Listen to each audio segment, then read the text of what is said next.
Howdy, all you delicious people. I'm here today to review Titans Season 3, Episode 5. So, going into Titans, this episode is to mostly be focused on Jason Todd Red Hood.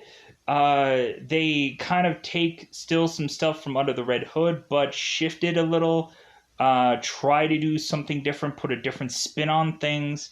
And eventually we get to frickin' figure out what Jason Todd was huffing in the pilot episode of this. And it seems to help us give a little bit more understanding of what had gone on with Jason Todd right before he was to supposedly get killed and then brought back. So I would say that this episode is interesting, but then again, I was just kind of like, man, they are kind of stretching this episode too, I feel. I do like the stuff with Bruce Wayne in this episode. There's quite a bit of things with Bruce Wayne that I thought was interesting here. But also we have like this kind of side mission with Jason Todd, with this girl named Molly. We also have Jason Todd going to therapy because of the nightmares he used to have in this episode. So, but eventually that is to turn into Jason Todd really not getting the answers of which that he seeks.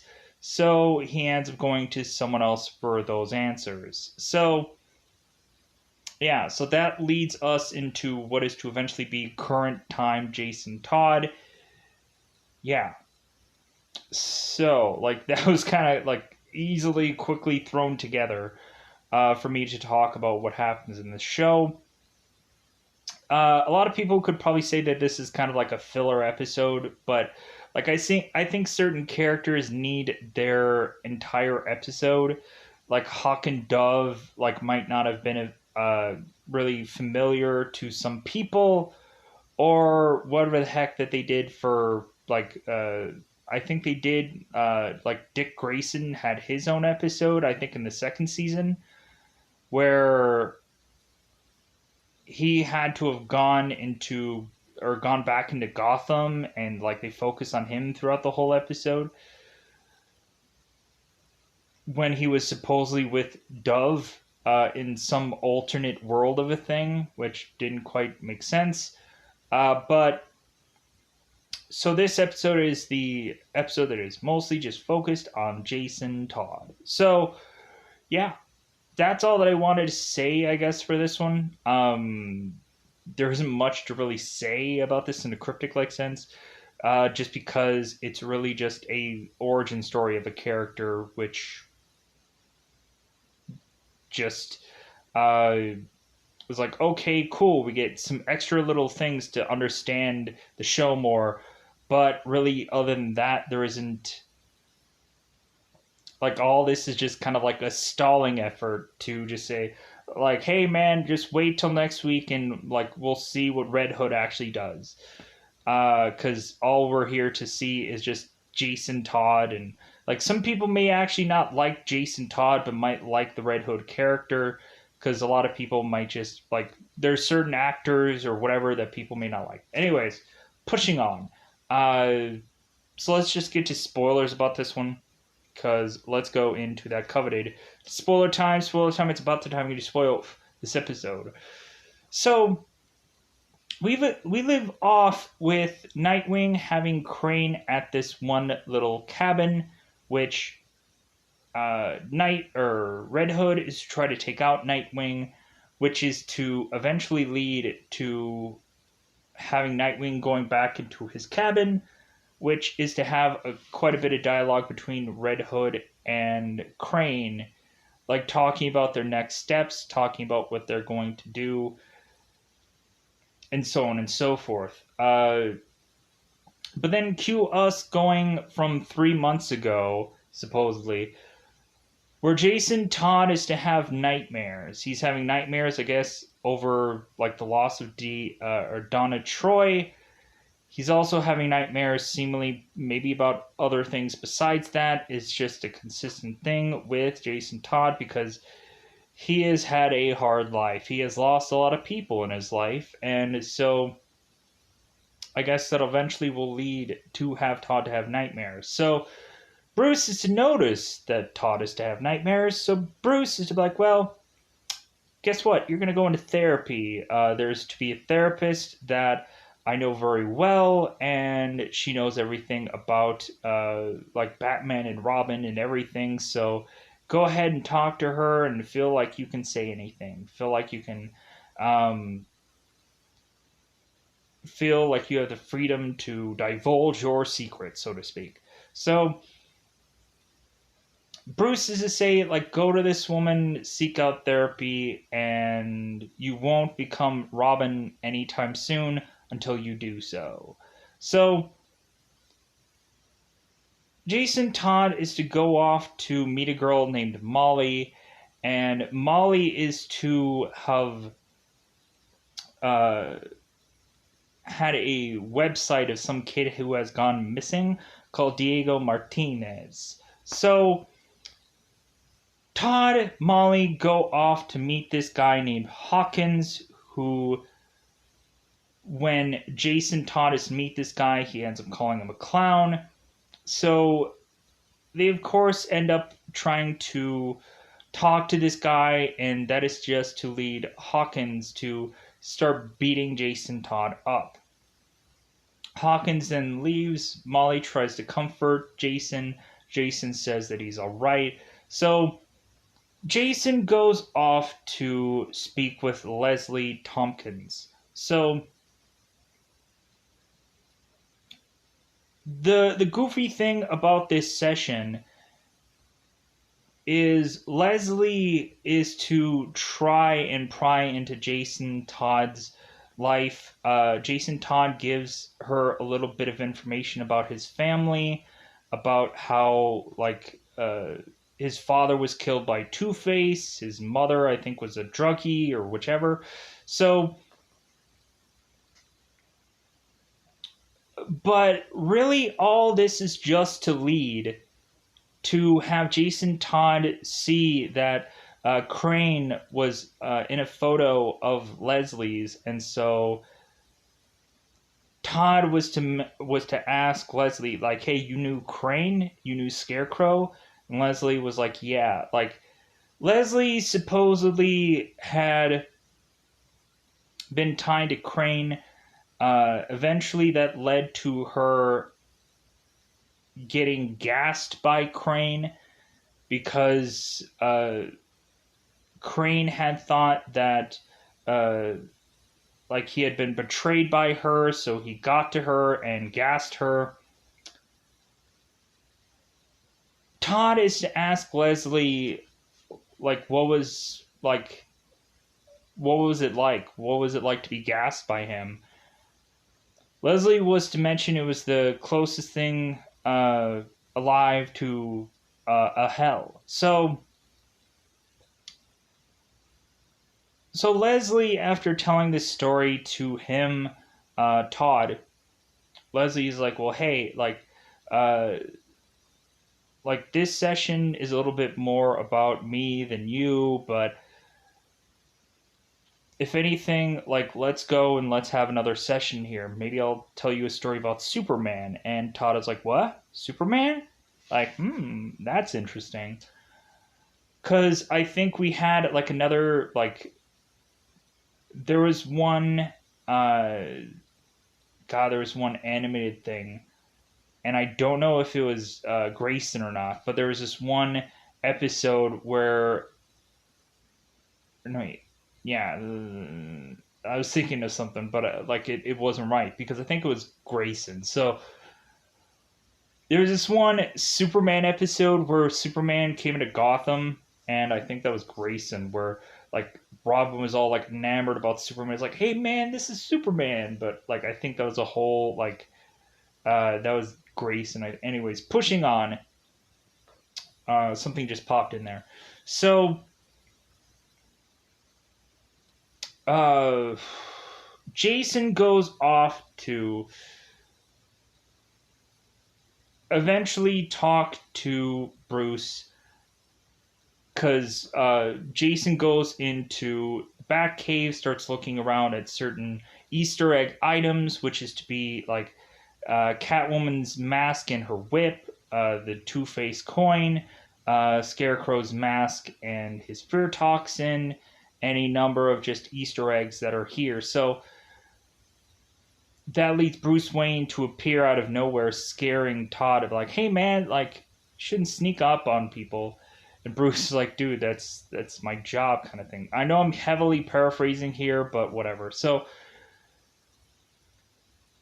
Todd is to talk to Batman or talk to Bruce, and so Bruce immediately brings up that Leslie was attacked by Crane, because coincidentally, like, Todd was looking at the Scarecrow stuff and looking at the Fear Toxin, and Todd was like, "Well, did she tell you about that?" And Bruce is like, "No, like, I just saw you looking at stuff, and so I just thought she might have told you that story."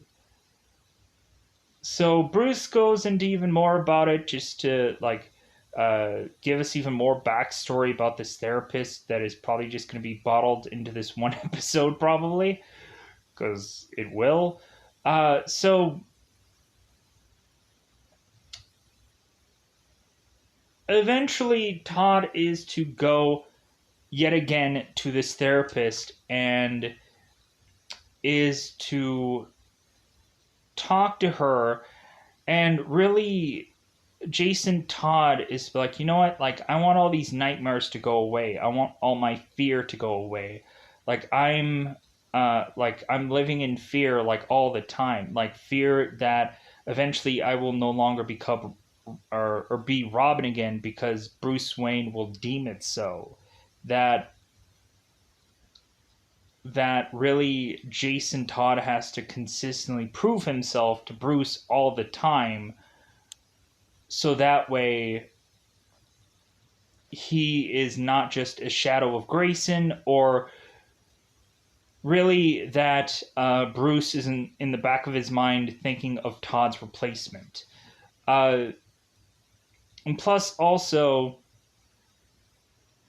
every single time Todd is always compared to Grayson all the time. So, and I feel like I'm missing something here. Like, it's at the tip of my tongue, but I can't quite bring it to be out. So, eventually this leads to Todd putting two and two together. Because what happens next is Bruce is to take Todd to the place where, and here's eventually where Todd will put two and two together, but I need to get to this spot first. So Bruce takes Todd to the place of which that his parents had died, where there's a door that ends up saying stage room. So Bruce is to tell Jason that Gotham is to have some weird ability where Gotham is to want to tear people apart. And so Bruce is to start seeing that Gotham is to start tearing Jason apart, and that Bruce no longer wants Jason to be Robin. And Jason is like, "Well, why? Like, why? Like, you never did this to Grayson. Like, why are you doing this to me?" And Bruce is just like, "Because, like, I just see that you're just, that, like, you shouldn't do this, that you're not ready, that you should just, like, you don't have to be Robin to be my son." We have a lot of times where Bruce is calling Jason's son in this episode, and Jason is like, "Wait a minute, I'm your son?" So that kind of tells you that it takes, like, forever for Bruce to be won over by anybody, for him to give that title to bestow upon Jason the word son, because he's probably never used it until now. But I also think that Bruce had already come to the consensus before even sending Jason off to the therapist that like, hey man, this guy is just like done. This guy like is gonna be done being Robin. There's no uh there's no way of controlling Jason. So Jason, who is now just like, wow, Bruce, you've just decided that like, okay, I'm not good enough to be your Robin. Well, I'm gonna go and be something freaking else. Todd goes to Crane at his prison, mentioning that he's GCPD. Crane is like, no, you're not. Like, where's your credentials? Jason Todd has no credentials. And it's like, well, yeah, like, you shouldn't lie about things. So Todd is to show Crane the fear toxin to just kind of prove that it's like, hey, like, I have something that you probably want. So Crane is like, oh, so like, how do you have that? Like, anybody who is to probably have that is to be probably Batman. So like, you must be Robin then. So weirdly, Crane was like, yeah, I thought you'd have wings. Like, yeah, he just has wings. Weirdly, you thought he would be like a Birdman? No. So Todd is to bargain with Crane to say, hey, like, I want if you can make the fear toxin, I want an antidote to fear. Like, I want to be able to not have 1 ounce of fear in me, and I want you to come up with this concoction. So Crane is like, well, fine, but what I want uh, within this bargain is I want to be free. I want to be out of prison. I want Robin to fly me out of here. And so Crane is to give Todd the recipe. So Todd goes and buys this little lab place where he is to buy rent for a month. So Todd continues to make this inhaling concoction, which is to immune him from fear. And that is the thing that we see in the pilot episode where we're like, okay, interesting. So now we can figure out what the heck that thing was. So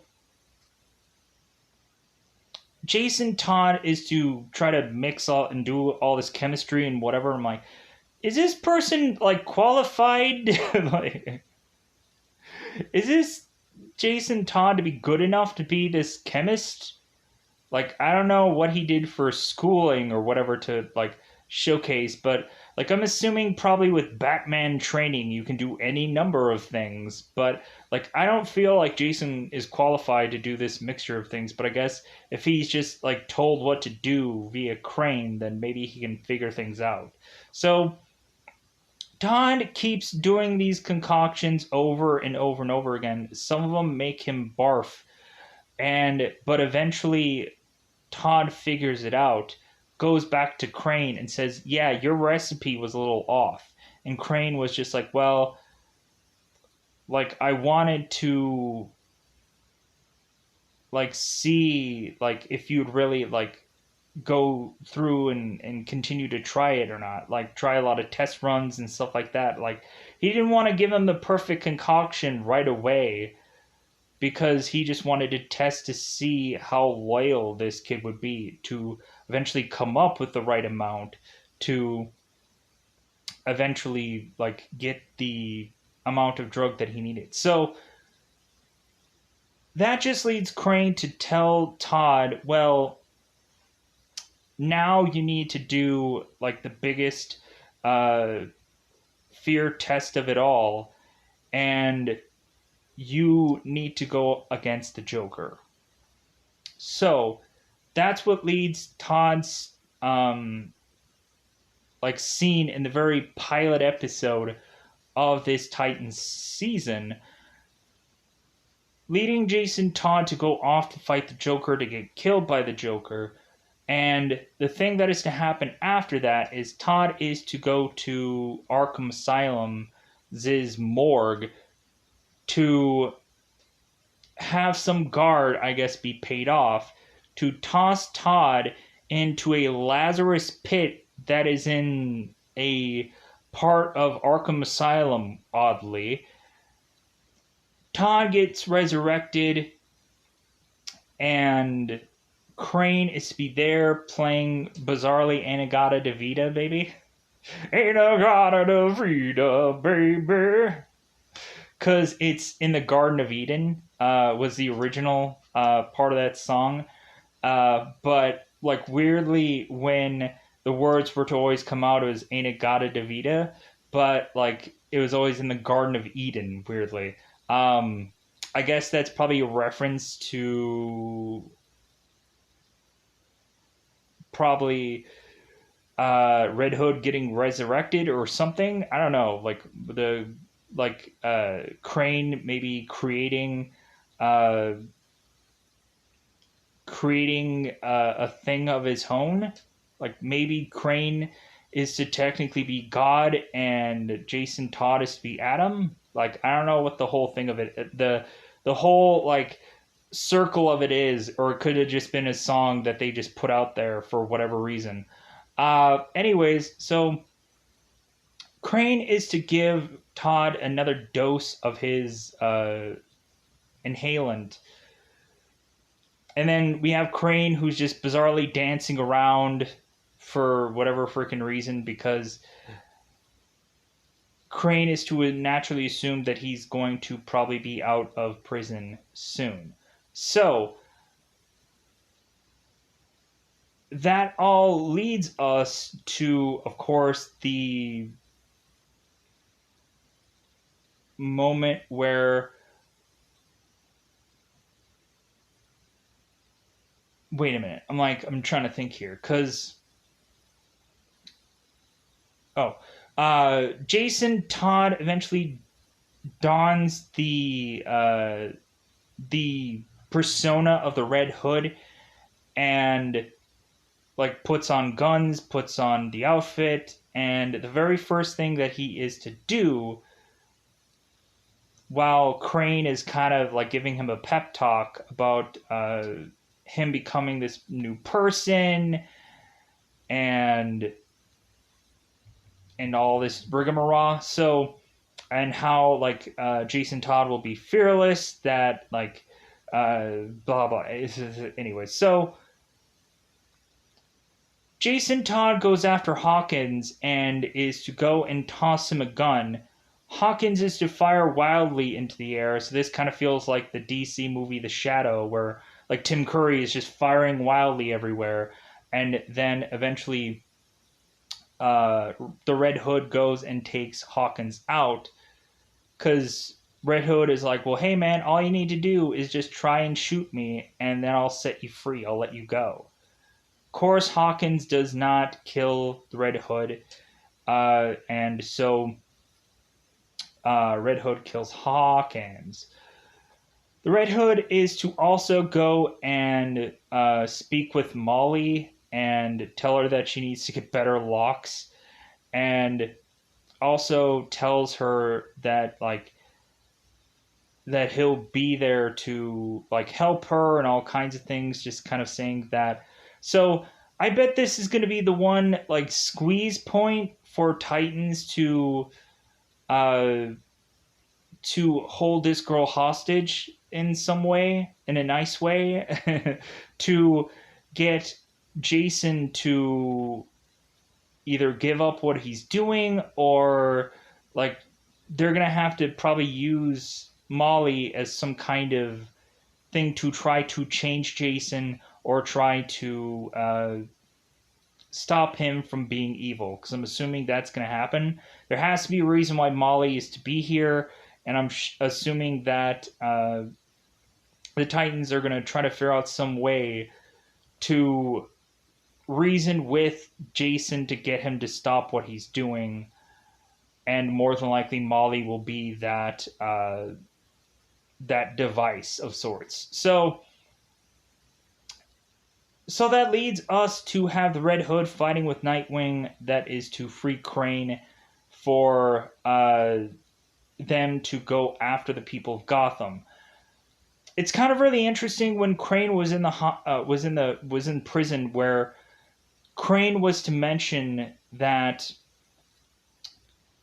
he did scare the whole scarecrow thing a long time ago, but now he is to be in prison, and he's even working with GCPD, and that's why Crane was to know that Jason Todd isn't working with GCPD, because Crane is a consultant for the GCPD. So, like, considering he didn't know that, it's like, well, like, obviously you're not who you say you are.